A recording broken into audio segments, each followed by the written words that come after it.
Sir M Visvesvaraya, ನನ್ನ ಜಿಲ್ಲೆಗೆ ಒಂದು ಯೂನಿಕ್ನೆಸ್ ಇದೆ. ನಮ್ಮ ಜಿಲ್ಲೆಗೆ 2 ಭಾರತ ರತ್ನ, ನಮ್ಮ ಜಿಲ್ಲೆಗೆ 3 ಪದ್ಮಶ್ರೀ ಪದ್ಮಭೂಷಣ. ಭಾರತದಲ್ಲಿ ಅತಿ ಹೆಚ್ಚು ಅತ್ಯುನ್ನತ ಗೌರವ ಪಡೆದ ಏಕೈಕ ಜಿಲ್ಲೆ ಸರ್ ನಂದು. CNR Rao, sir M Visvesvaraya, Infosys Narayana Murthy, ಇಂಥ ಮಹಾನುಭಾವರು ಹುಟ್ಟಿದಂಥ ಜಿಲ್ಲೆ ನಂದು. ಅಂಥ ಜಿಲ್ಲೆಯಿಂದ ಆಯ್ಕೆ ಆಗಿರೋ ನಾನು ಈಗ ನೀಟ್ ಮತ್ತೆ CET ಪರೀಕ್ಷೆಗೆ ಹೋದವರು ನಾನು ಹೇಳ್ತೀನಿ. ಈಗ ನೀಟ್ ಎಕ್ಸಾಮ್ May 5 ಫಿಕ್ಸ್ ಆಗಿದೆ. CET ತುಂಬ ಜನ ನೀವೇನು ಮಾಡಿ, ಸ್ವಲ್ಪ ನೀವು NCERT ಪ್ರಿಪ್ರೇಷನ್ ಆದಮೇಲೆ ಲಾಸ್ಟ್ 1 ಮಂತ್ 12th ಮುಗ್ದಿರೋರಿಗೆ ನನ್ನ ಅಭಿಪ್ರಾಯ ಏನಂದ್ರೆ ಒಂದು 14-15 hours ನೀವು ಸೆಲ್ಫ್ ಸ್ಟಡಿ ಕೊಟ್ಬಿಟ್ರೆ ತುಂಬ ಎಫೆಕ್ಟಿವ್ ಆಗುತ್ತೆ. ಇಮಿಡಿಯೇಟ್ ಆಗಿ 12th ಮುಗಿಸಿರೋರು, ನಾನು ಒಂದು ಕೋಚಿಂಗ್ ಸೆಂಟರ್ ಇಟ್ಟಿದ್ದೀನಿ. ಆದರೆ ನನ್ನ ಸಿನ್ಸಿಯರ್ ಅಡ್ವೈಸ್ ಏನು ಗೊತ್ತಾ, ಆ 30 ಡೇಸಲ್ಲಿ ಜನರಲ್ ಆಗಿ ಕೋಚಿಂಗ್ ಸೆಂಟರ್ಗೆ ಹೋಗಿ ಪ್ರೂವ್ ಮಾಡ್ಕೊಳ್ಳೋದು ಭಾಳ ಕಷ್ಟ. ಏನಾಗ್ಬಿಡುತ್ತೆ ಅಂದರೆ, ನಾವು 98, ನಾನು ಲಾಸ್ಟ್ 2 yearsಯಿಂದ ಕ್ರ್ಯಾಶ್ ಕೋರ್ಸ್ ಮಾಡೋದು ಫೇಲ್. ನಾವು ಫಸ್ಟ್ ಇಯರ್ ಕ್ರ್ಯಾಶ್ ಕೋರ್ಸ್ ಮಾಡಿದ್ವಿ, ಫೇಲ್ ಆದ್ವಿ. ಸಿಲೆಬಸ್ ಮುಗಿಸ್ಬೇಕು ಅಂದರೆ 10 hour ಪಾಠ ಮಾಡಬೇಕು, ಓದಕ್ಕೆ ಟೈಮ್ ಕೊಡೋಕ್ಕಾಗಲ್ಲ. ಅದಕ್ಕೆ ನಿಮ್ಮ ಟೀಚರ್ಸ್ ಏನು ಹೇಳ್ಕೊಟ್ಟಿರ್ತಾರೋ ಅದನ್ನು ದಿನಕ್ಕೆ ಒಂದು 14 hour ಕುತ್ಕೊಂಡು ಓದಿ. ಮತ್ತೆ ನೀಟ್ ಎಕ್ಸಾಮಲ್ಲಿ physics, chemistry, biology syllabus delete ಮಾಡಿದ್ದಾರೆ. ಅದನ್ನ ಇಟ್ಕೊಂಡು 100% ಒಂದು 600 ಸಾಕು ಅಂದರೆ ದಯವಿಟ್ಟು NCERT ಸ್ಟಿಕ್ ಆನ್ ಹಾಕಿ. ನಮ್ಮ ಸ್ಟೂಡೆಂಟ್ಸ್ ತುಂಬ ಜನ ಇಲ್ಲಿ ಓದ್ತಿರೋ ಭಾಳಷ್ಟು ಜನ ನನ್ನ ಸ್ಟೂಡೆಂಟ್ಸು ಬಂದಿದ್ದಾರೆ, MBBS ಓದ್ತಿದ್ದಾರೆ ಇಲ್ಲಿ. NCERTಗೆ ಸ್ಟಿಕ್ ಆನ್ ಆಗಿ ಫಸ್ಟ್ ಸ್ಟೆಪ್. ನೀವೇನಾದ್ರೂ 1 year ಡ್ರಾಪ್ ತಗೊಂಡು ಓದಂಗಿದ್ರೆ ಪ್ರಾಬ್ಲಮ್ ಇಲ್ಲ, ಡೀಟೇಲ್ಡ್ ಆಗಿ ಓದ್ಬೋದು. ಮತ್ತೆ ಸೆಲೆಕ್ಟಿವ್ ಸ್ಟಡಿ ಓದಬೇಕು. ಮತ್ತೆ CETಗೂ ಅಷ್ಟೇ. ತುಂಬ ಜನಕ್ಕೆ ಏನು ಅಂದರೆ, ಫಿಸಿಕ್ಸ್, ಕೆಮಿಸ್ಟ್ರಿ, ಮ್ಯಾಥ್ಸು CETಯಲ್ಲಿ ನೆಗೆಟಿವ್ ಇರಲ್ಲ, ಸೊ 16 ಅಟೆಂಡ್ ಮಾಡಿ, ಬಿಟ್ಟು ಬರಬೇಡಿ, ಕ್ಲಿಕ್ ಆಗಿ. ಬಟ್ ನೀಟಲ್ಲಿ ನೆಗೆಟಿವ್ ಇರುತ್ತೆ, ಹಂಗೆ ಮಾಡಕ್ಕೆ ಹೋಗ್ಬೇಡಿ. ಮತ್ತೆ ಡೀಟೇಲ್ಡ್ ಆಗಿ ನಾನು ಪ್ರದೀಪ್ ಈಶ್ವರ್ ಕ್ಲಾಸಸ್ ಅಂತ ಕನ್ನಡದ ಹುಡುಗರಿಗೆ ಅನುಕೂಲ ಆಗಲಿ ಅಂತ ನಾನು ಪ್ರತಿ ಟಾಪಿಕ್ನ ಕನ್ನಡದಲ್ಲಿ ಎಕ್ಸ್ಪ್ಲೈನ್ ಮಾಡ್ತಿದ್ದೀನಿ. ಅದಕ್ಕೆ ಯಾವುದೇ ಫೀಸ್ ಏನು ಇರಲ್ಲ, ಯೂಟ್ಯೂಬಲ್ಲಿ ಅಪ್ಲೋಡ್ ಮಾಡಿ ವೀಡಿಯೋಸ್ ಬಿಡ್ತೀನಿ. ಯಾಕೆಂದರೆ ಕನ್ನಡದ ಹುಡುಗರಿಗೆ ನಮ್ಮ ಮಿಸ್ಟೇಕ್ ಏನಾಯಿತು ಅಂದರೆ, ನಾನು 10th ಅಲ್ಲಿ second topper sir. Second topper ಅಂದರೆ ನಮ್ಮದು ಕನ್ನಡ ಮೀಡಿಯಂ ಸ್ಕೂಲ್, ನಮ್ಮ ಬ್ಯಾಚಲ್ಲಿ ಪಾಸ್ ಆಗಿದೆ 14-15 ಜನ, ಅದರಲ್ಲಿ ಸೆಕೆಂಡ್ ನಾನು. ಆದರೆ ನಮ್ಗೆ ಏನು ಸಮಸ್ಯೆ ಆಗ್ತಿತ್ತು ಅಂದರೆ ಸರ್, 100% ಇಂಗ್ಲೀಷಲ್ಲಿ ಹೇಳಿದಾಗ ಕ್ಲಾರಿಟಿ ಬರ್ತಿರ್ಲಿಲ್ಲ. ಏನೋ ಜ್ಞಾಪಕ ಬರ್ತಿದೆ, ಬರೆಯೋಕ್ಕಾಗ್ತಿಲ್ಲ. ಆ ಕಾರಣಕ್ಕೆ ಸೈನ್ಸ್ನ, ನೀಟ್ನ ಕನ್ನಡದಲ್ಲಿ ಹೇಳಿದ್ರೆ ಹೆಂಗಿರುತ್ತೆ ಹಾಗೆ ಅಂತ ಎಲ್ಲರೂ ಬಂದು ಪರಿಶ್ರಮಕ್ಕೆ ಸೇರೋಕ್ಕಾಗಲ್ಲ.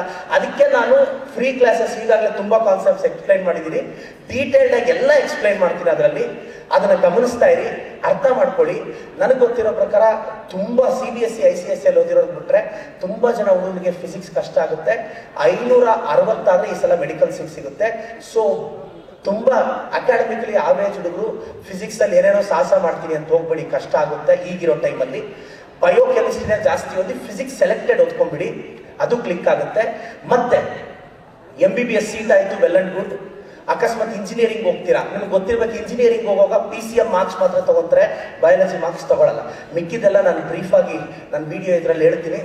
ಇಂಥ ವಿದ್ಯಾಸಂಸ್ಥೆ ಮಕ್ಕಳು ಎಮರ್ಜ್ ಆಗಬೇಕು, ಶಿವಮೊಗ್ಗ ಮಕ್ಕಳು ಟಾಪರ್ಸ್ ಆಗಬೇಕು. ಆ್ಯಂಡ್ ನಾನು MLA ಆದಮೇಲೆ ಏನಾದೆ ಅಂತ ಒಂದು ನನ್ನಂಥ ಹುಡುಗರು ಗೆದ್ದಾಗ ಏನಾಗುತ್ತೆ ಅಂತ. ನನ್ನ ತಂದೆ ತಾಯಿ ಇನ್ ಟೈಮ್ಗೆ ಚಿಕಿತ್ಸೆ ಸಿಗದೆ ಆಸ್ಪತ್ರೆಯಲ್ಲಿ ತೀರ್ಕೊಂಡ್ರು. ಆ ಕಾರಣಕ್ಕೆ ಮೊನ್ನೆ September 12 ನನ್ನ ತಾಯಿ ಬರ್ತ್ಡೇಗೆ ಅಮ್ಮ ಆಂಬ್ಯುಲೆನ್ಸ್ ಅಂತ 5 ಆಂಬ್ಯುಲೆನ್ಸಸ್ 24/7 ಫ್ರೀ ಆಗಿ ಬಿಟ್ಟಿದ್ದೀನಿ ನನ್ನ ಕಾನ್ಸ್ಟಿಟ್ಯೂನ್ಸಿಯಲ್ಲಿ. ಮೊದಲನೇದು. ಎಷ್ಟೋ ಸಲ ಹಬ್ಬಕ್ಕೆ ನಾನು ಕನ್ನಡ ಮೀಡಿಯಮಲ್ಲಿ ಓದೋನು, ಒಂದೊಳ್ಳೆ ಬಟ್ಟೆ ಹಾಕೋಬೇಕು ಅಂತ ಆಸೆ ಇರ್ತಿತ್ತು. ಅವತ್ತು ಎಮೋಷ್ನಲಿ ತುಂಬ ಕಷ್ಟ ಆಗ್ತಿತ್ತು. ಅದಕ್ಕೆ ಮೊನ್ನೆ ಗಣೇಶ್ ಹಬ್ಬಕ್ಕೆ ನನ್ನ ಅಸೆಂಬ್ಲಿಯಲ್ಲಿರೋ pure government school 1 to 10th ಮಕ್ಕಳಿಗೆ 20,000 ಮಕ್ಕಳಿಗೆ ಕಲರ್ ಡ್ರೆಸ್ ಕೊಡಿಸಿದ್ದೀನಿ, ಅವ್ರ ಅಣ್ಣನ ಸ್ಥಾನದಲ್ಲಿ ನಿಂತು. ಯಾಕಂದ್ರೆ ಆ ಮಕ್ಕಳಿಗೂ ಒಂದು ಜೀನ್ಸ್ ಪ್ಯಾಂಟ್, ಟಿ ಶರ್ಟ್ ಹಾಕೊಂಡಾಗ ಆ ಫೀಲ್ ಬೇರೆ ಥರ ಇರುತ್ತೆ, ಕೊಡಿಸಿದ್ದೀನಿ. ಭಾಳಷ್ಟು ಜನ ನನ್ನಲ್ಲಿ ಓದ್ತಾ ಇಂಜಿನಿಯರಿಂಗು, MBBS ಓದೋ ಮಕ್ಕಳಿಗೆ 5,000 ಸ್ಕಾಲರ್ಶಿಪ್ ಕೊಟ್ಟಿದ್ದೀನಿ. ಡಿಜಿಟಲ್ ಪ್ರತಿ ಸೂಪರ್ 60 ಅಂತ ಮಾಡಿದ್ದೀನಿ. ಇವತ್ತು ವಿಜಯ ಕರ್ನಾಟಕ ಪತ್ರಿಕೆಯಲ್ಲಿ ಬಂದಿದೆ ಆರ್ಟಿಕಲ್ಲು. ಅದೇನು ಅಂದರೆ, ಗೌರ್ಮೆಂಟ್ ಸ್ಕೂಲಲ್ಲಿ 60 ಜನ ಹುಡುಗರು, 60 ಜನ ಹುಡುಗಿನ ಸೆಲೆಕ್ಟ್ ಮಾಡಿದ್ದೀನಿ.